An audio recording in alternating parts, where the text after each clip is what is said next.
Yes. I worked with her in transport. Yes. She's still in. No. She's in wildlife or something. Oh yeah. When you're ready, let us know.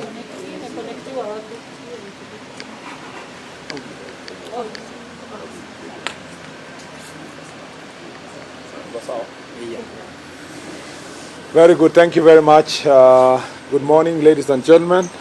Today is our first day in Jukwaa la Usalama Central Region. We want to thank you for being here with us. Today we are starting with Kiambu County until tomorrow Muranga, thereafter Nyandarua, and then Kirinyaga, and complete with Nyeri on Friday. We are very happy that we have had an opportunity. This is county number 28, to visit this county number 28 in terms of the Jukwaa la Usalama meetings.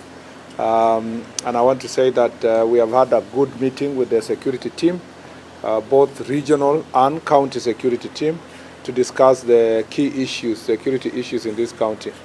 Let me start by saying that we have been focusing on this county in terms of matters, drug abuse, and drug menace and alcohol abuse in this county. This is one of the top priorities of our focus today in terms of our discussion.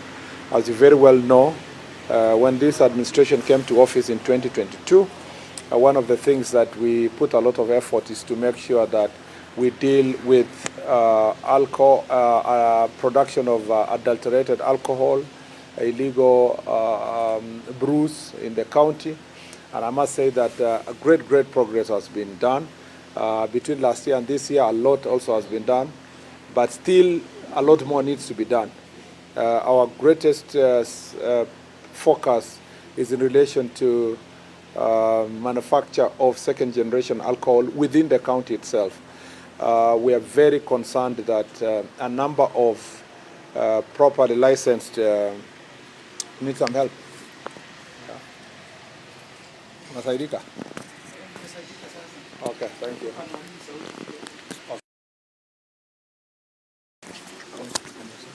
We'll just put it here.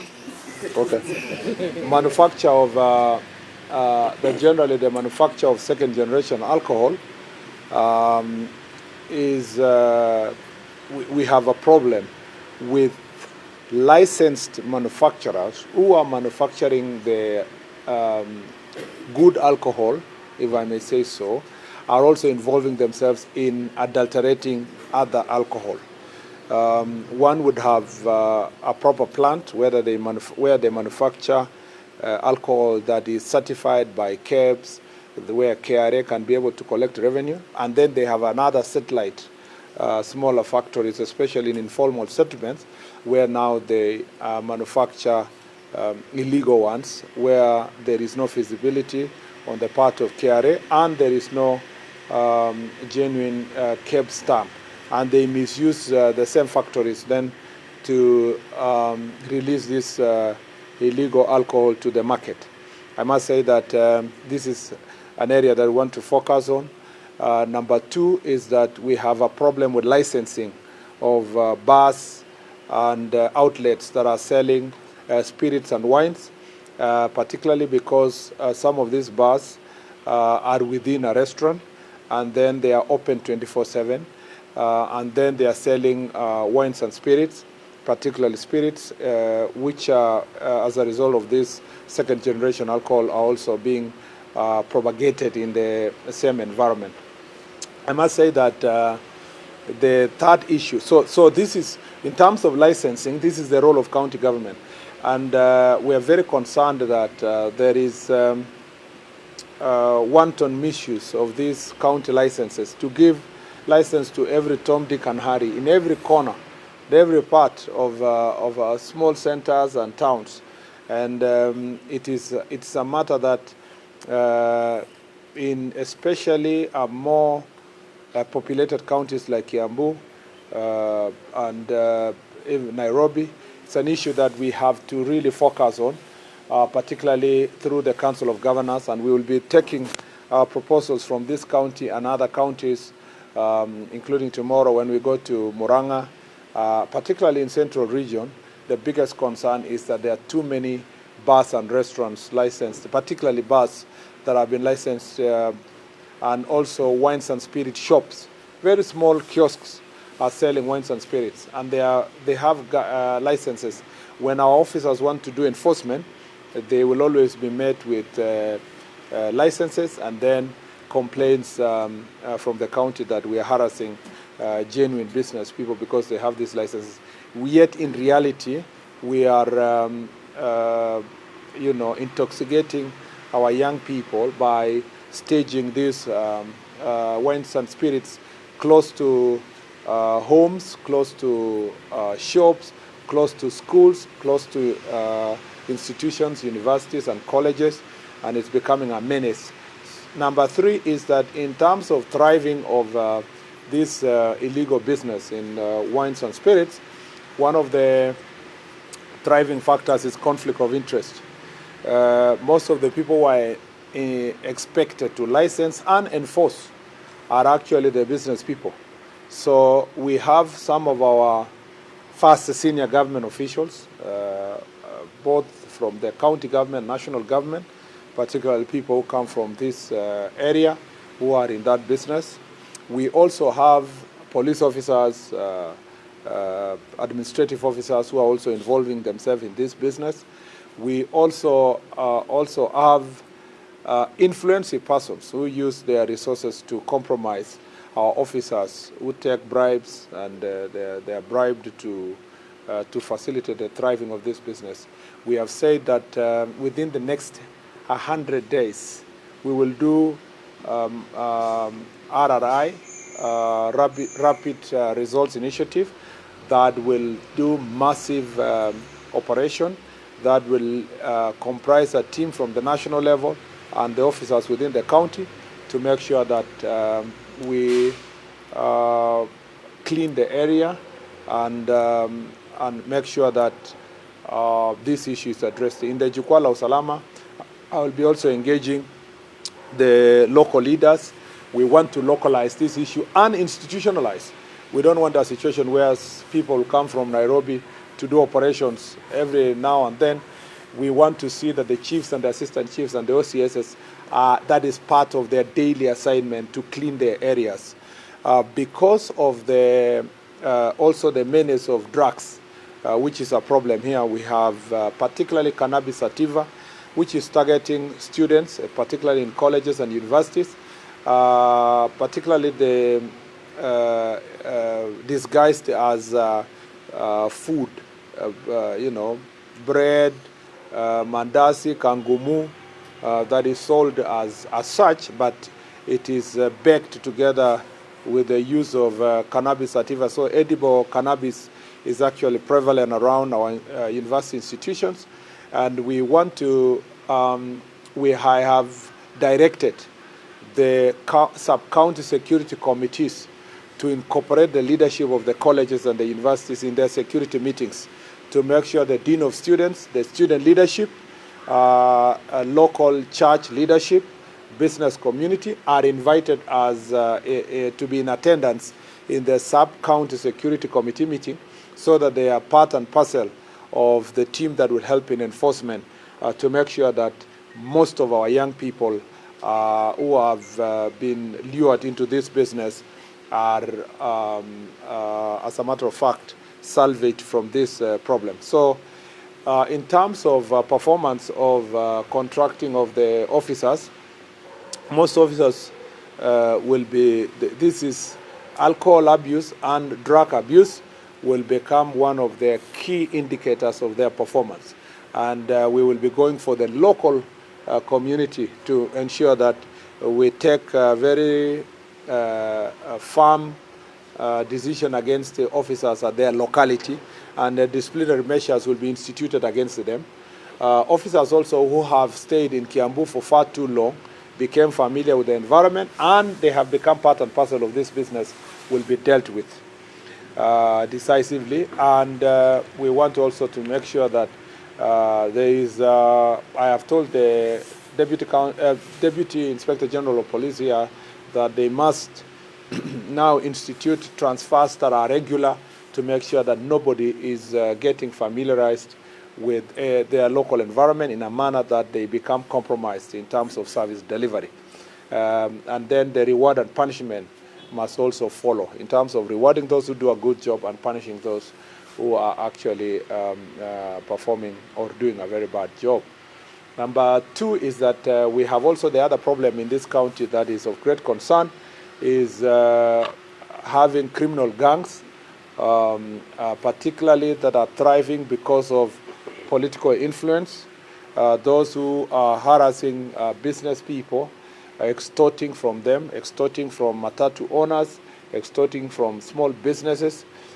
These criminal gangs are of late seeking cover around political activities, some of whom have been involving themselves in heinous crimes, particularly during mandamanos or during protests and demonstrations, as witnessed in last demonstrations where a court was banned in Kiambu, a police station was banned in Dakoreti, administrative offices in Kiambu were banned, businesses looted in different towns in the central region, a phenomenon that was not feasible a few years ago because of these criminal gangs that have been hired by political leaders, and they have serious cover. Every time they are arrested, either politicians threaten public officers, or they organize demonstrations in the name of protecting them.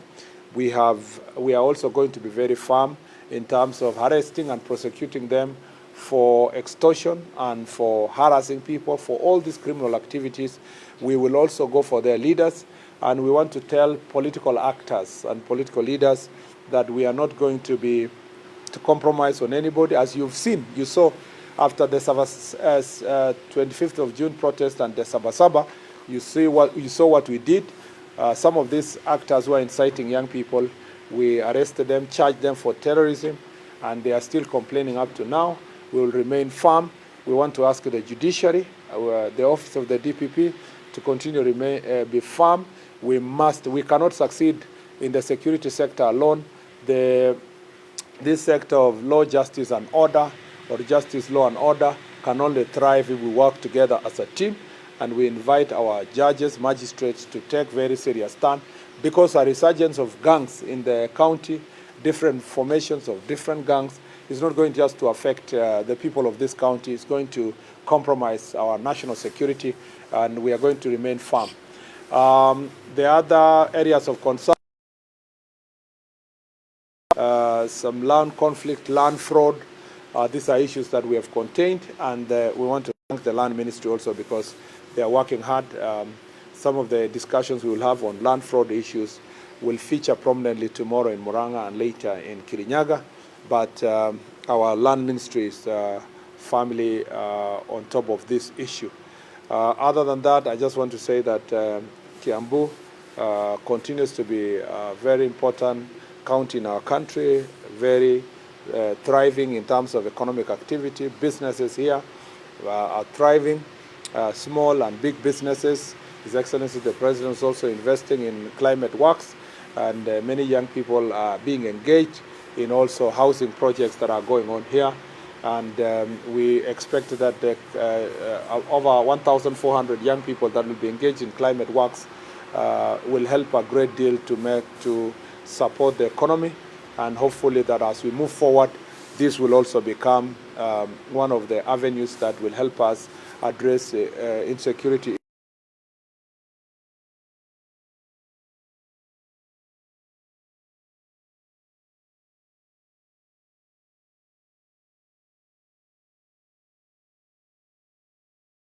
misusing their stay in the country by engaging in criminal activities.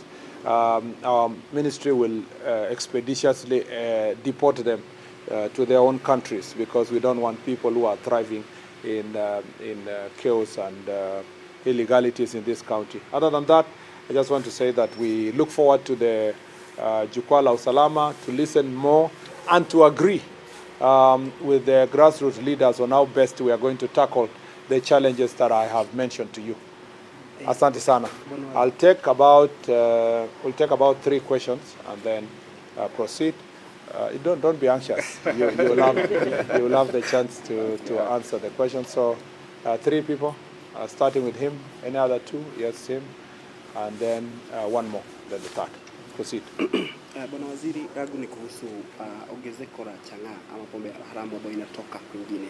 Haitengenezewi Kiambu, but imekuwa ikiuzwa huku na imeletwa in bulk. Yeah. Swali lingine la mwisho ni kuhusu compensation of Karimeno Dam, ambao watu walipatiana mashamba, imekuwa for long and it become a security issue. Kwanza kabisa ningependa kusema kwamba hii changamoto ya pombe haramu tunakabiliana nayo. Kwanza kabisa shida ambayo inakumba hapa Kiambu ni kwanza kuna shida wale ambao wako na leseni ya kutengeneza pombe hapa Kiambu wanaharibu hiyo leseni kwa kutengeneza pombe haramu. Na pia kuna wale ambao wanaleta pombe. Unajua Nairobi na Kiambu ni sehemu moja kwa sababu ya Nairobi Metropolitan Area. Ile challenges yenye tunapitia kwa Kiambu pia ndio yale yanapitiwa Nairobi, na zingine zinatoka Nairobi kwa sababu ya pombe haramu ambayo inatengenezwa Nairobi inakuja kuuzwa hapa, kama ni kwamba ni sehemu moja ama uhusiano moja iliyopo kati ya Nairobi na Kiambu. Kwa hivyo tunapopambana na pombe haramu hapa lazima tupambane nayo Nairobi, na hivi karibuni nitakuwa na kikao hiki ya Jukwaa la Usalama pia na viongozi wa usalama Nairobi, tuone kwamba ni njia gani tunaweza kupambana nayo. Lakini nataka kuwaonya wale wote wako na leseni na wanatumia leseni yao vibaya, tutaondoa hiyo leseni. Aswa wale wanafanya manufacturing mambo ya pombe, viwanda yao itafungwa tena, kwa sababu tulipokubaliana kufungua viwanda hivyo tulikubaliana kwamba wale ambao wanafanya biashara halali waendelee na biashara halali, lakini kama wao watatumia ile leseni wako nayo kufanya biashara ambayo ni gushi ama ya kuumiza wananchi kwa kuuza pombe haramu, tutaondoa hizo leseni na tunawapatia onyo kali kwamba wajiingize kwa biashara inayofaa ama tutafunga biashara zao. Ile pombe inatoka sehemu zingine aswa Nairobi, tutapambana nayo kupitia Nairobi, lakini pia tunataka tuwaonye wale ambao wanauza zile duka wanauza pombe mbaya, pombe haramu, pia tutachukulia hatua ya kisheria, na tunataka county government ya Kiambu wawajibike pia kuhakikisha kwamba leseni ambayo wanapeana kwa biashara katika Kiambu ikuwe sio kwamba kila sehemu ya ile duka inauza chai kwa town yoyote hapa Kiambu. Kuna duka ya kuuza chai na chakula na mahoteli ya chai na chakula ni chache kuliko yale yanauza wine, pombe, aswa yale yanaitwa wines and spirit, na ni yote wamechukua leseni kupitia county government. Lazima county pia iwajibike kuhakikisha kwamba tunapatia leseni biashara chache, sio biashara nyingi. So I just want to say that we are putting on notice all the business people who are misusing their licenses, that we are going to close their businesses. We are going to withdraw particularly the licenses for manufacturers who are using the manufacturing licenses to have other satellite businesses, manufacturing centers, especially in slums, in places like Kikuyu or Kiambu here and Thika. We are going to withdraw your licenses if you are going to misuse it, so that you are getting adulterated alcohol, ethanol, to become part and parcel of what you are selling, so that you are making money, paying no taxes, misusing caps, stamps. We are going to ensure that those licenses are also going to be withdrawn. And when we do so, we don't want people making noise here that we are killing businesses and so forth. We want to protect the people of Kenya. On the issue of, on your concern on Karumenu, I think that's an issue that is being ably handled by the Ministry of Lands. CS Alice Waome has been on top of that issue. I believe that as part of our ministry work is to provide support, ensure that people are patient, that we have barazas to alert or to explain to the people the procedure of compensation. But the Ministry of Lands is going to handle that issue ably together with the Ministry of Water. And as a ministry, we will take some of these issues back to the relevant ministries and agencies. Yes, the second question. There is an outcry to bar owners who are complaining that AP canteens and diesel canteens, they are selling the Eureka, which is DEFCON, at a lower price, while their customers have gone to those AP canteens, and also the bar owners have already applied their licenses fully, and they are not getting their customers. Maybe. Well, I am not. My greatest worry now is not alcohol that is that's being sold in which corner, which is legal. You know, my biggest problem now is illegal alcohol, particularly adulterated ethanol, illegal brews that are brewed locally. People who are, pretending to be crushing cane for juice, but they are busy to use it for local brews, which have not been licensed, and so forth. As to the question of someone going to prison canteens and so forth, the prisons and the canteens of police places and so forth only admit persons who are allowed by law to go there for refreshment and entertainment. And if whether the military, the police, or the prisons, so we expect our police officers to only admit people who are legally allowed to go for refreshment in these places.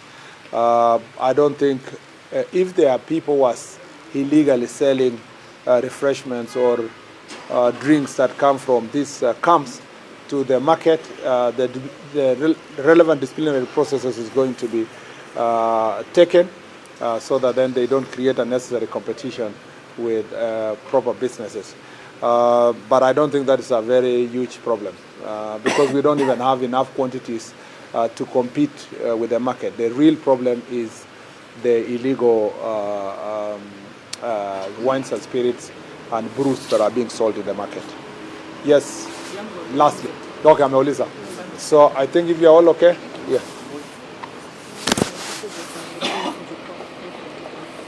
Yes. I thought I said this is the 29th, yeah?